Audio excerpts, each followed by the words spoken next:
Okay, my favorite topic, the fairytale effect. That's a name that I gave it because it is a phenomenon and many of us have experienced it, and a lot of us don't understand why it goes away.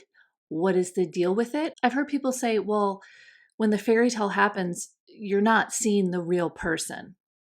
Give it some time and then their true colors will come out. I actually disagree with that. Follow me here. This is why I titled this video, The Spiritual Perspective on the Fairytale Effect, because what's really happening in the beginning, you're actually being your best self. You're actually being your highest expression. You're typically in this phase of, they call it blind love. But what you're really doing is you're loving someone without judgment. Of course, you don't know them fully, right? So that's why they say, well, you're not getting to know the real person. But here's the deal. It's where do you live most of the time? If you live in your wounded lower self most of the time, yes, that person will come out. And that's who you typically will be doing relationship with. But during the fairy tale period, they've stepped into their higher self. You can visit your higher self. Isn't that incredible? So we typically visit our higher selves when we meet someone new. We're so excited for the possibility of love. We're so excited to meet this new person. We're excited that we hope they're not like the last person. And then, over time, you discover they actually have flaws. They actually have faults. And you don't know if you can deal with this person. And you'll even make accusations about this person. But I want to reiterate, in the beginning, you're stepping into your higher self and you're really being non-judgmental of the other person. You're just loving them for being them. Here's what I wish the world could do. Be in that state of non-judgment. Be in a state of fairytale effect with everyone. This doesn't mean that you let people walk all over you or you don't have healthy boundaries and stuff like that. This is a state of being of non-judgment of others because guess what? You mess up too. We all mess up. We're all trying to figure it out on this journey. So that's the fairytale effect. I believe that we are stepping into our higher selves. And that's why it's so magical and it's so incredible. And it's like it's this swirl of amazingness because you have two people who are just loving without judgment.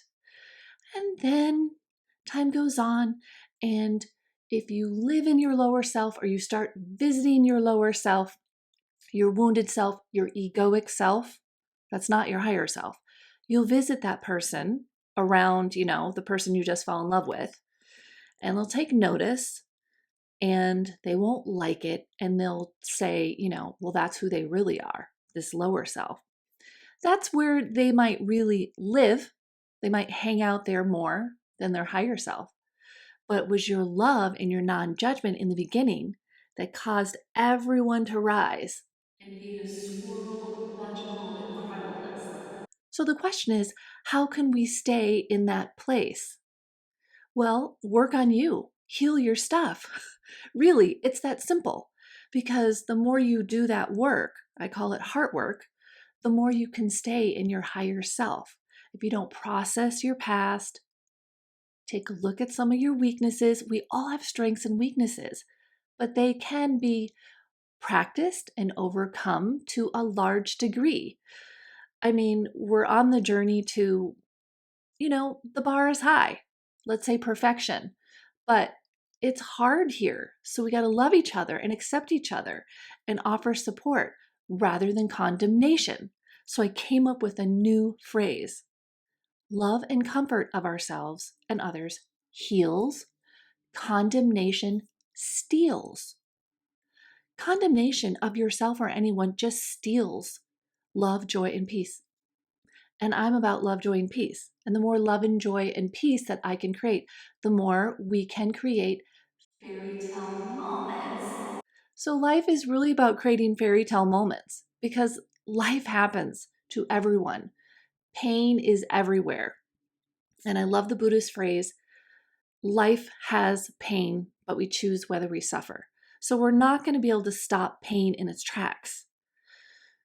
Too many humans here, too many of us trying to figure things out, too many of us stepping into our higher selves and then visiting our lower selves or whatever.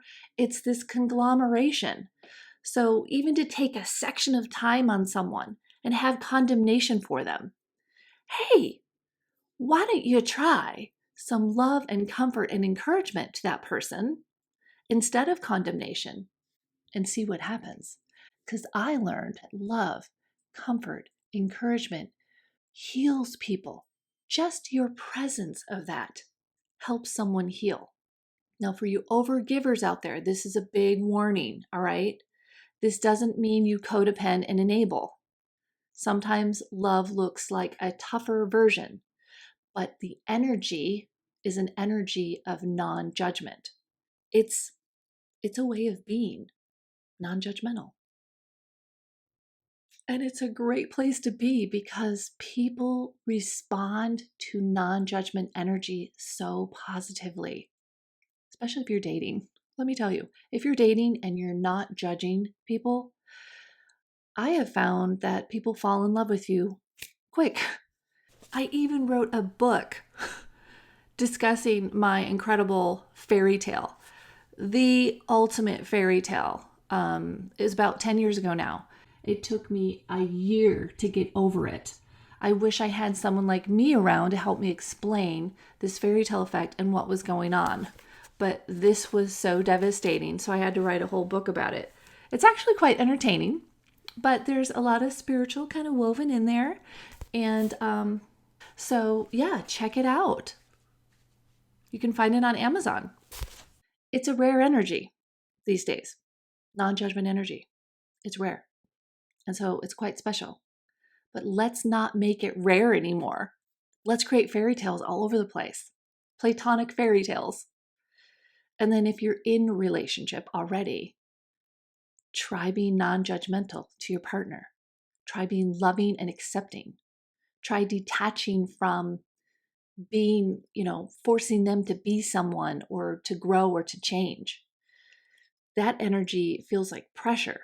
I've been there, I've done it, but I really practice non-judgment as much as I possibly can. And it creates a lot more fairy tale moments, a lot more grace, a lot more breathing room. So enjoy your fairy tale, recognize what's happening. Maybe it'll inspire you to do some heart work so you can keep the fairy tale moments alive, visit more often, and stay there. Yeah, that's really the goal. I've coached a lot of singles where this concept is super helpful.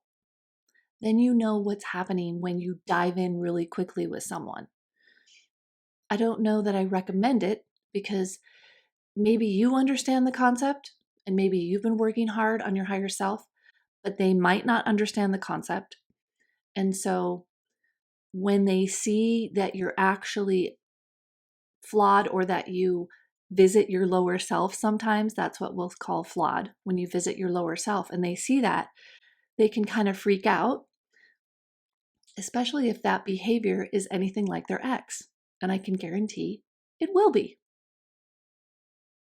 Because their ex faltered, their ex visited their lower self. And so it's kind of this unrealistic expectation that happens to think that the new person will never visit their lower self and never look like their ex. So we have these triggers like, oh my gosh, my ex used to do that. My ex used to raise her voice. Well, there's people that raise their voice and people that do the silent treatment. They're equally unhealthy. Silent treatment's not healthy. Raising the voice isn't healthy. But some of us lean toward one or the other. It's something that we can work on and practice. But some of us have a lot more fire in our constitution and we need to get it out. And then other of us, they're silent and resentful. And they keep their feelings deep inside. And it looks more admirable, but it's really not when you're in a conflict. So I say that because that's a common one that I see. So maybe you can resonate with that.